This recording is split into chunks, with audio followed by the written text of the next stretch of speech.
Good morning, Sasha. It's Thursday, should be the 20th of March.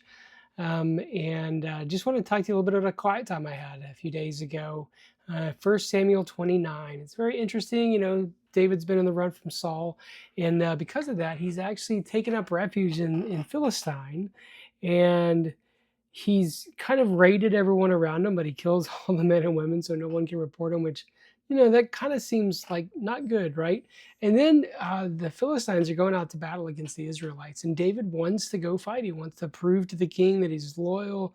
Um, and so he's with them, and all the Philistines kind of get together and say, hey, we don't really trust David, and we don't want him in the rear because isn't he the one, that killed the thousands and the 10,000s or whatever, and they sing songs about him. And David's actually a little upset, or he seems upset, and he goes back to his town. And it's really interesting to me because, think about what would have happened had David not been turned away. He would have fought with the Philistines against his own people.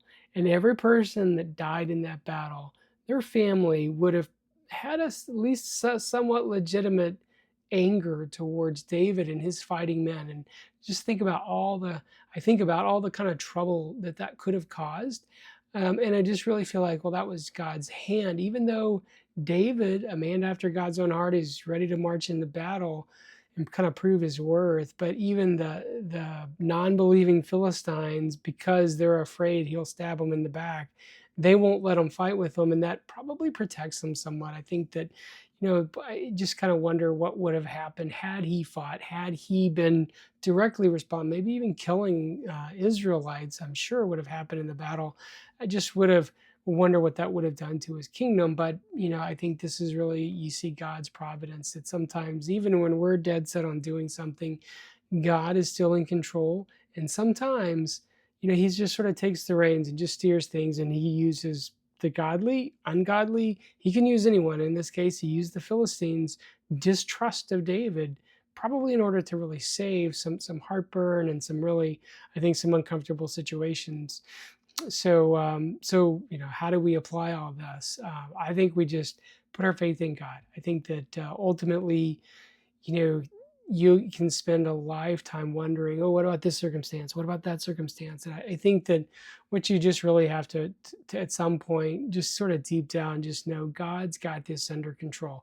I will try my hardest, I'll work hard, I'll do my best, I'm not going to slack off. But at the same time, I don't have to worry so much about kind of, this idea of where exactly am I going to go, because God's going to direct it. And, some of this is for you, Sasha, some of it's for me. I'm preaching to myself a little bit, right? The most important sermon is the one you need to hear, or something like that, right? I mean, with my job and, not really enjoying, the government civilian that I'm working with, he's a bit of a toxic leader in my opinion. But anyway, just sort of rolling with the punches. God's got me here for a reason. Maybe it's because, this is going to be my last day with Accenture. Maybe it's because things will change, or maybe I can affect some change. I don't know. We'll see, but I'm not sure exactly why I'm here. But I definitely feel like, God orchestrated this to get me to where I'm at, and so I'm just gonna do what I am, be faithful to what I know, which is do my best, work hard, and then just sort of trust God to kind of take care of the rest. All right. Hope that helps, and have a great day. Love you. Bye.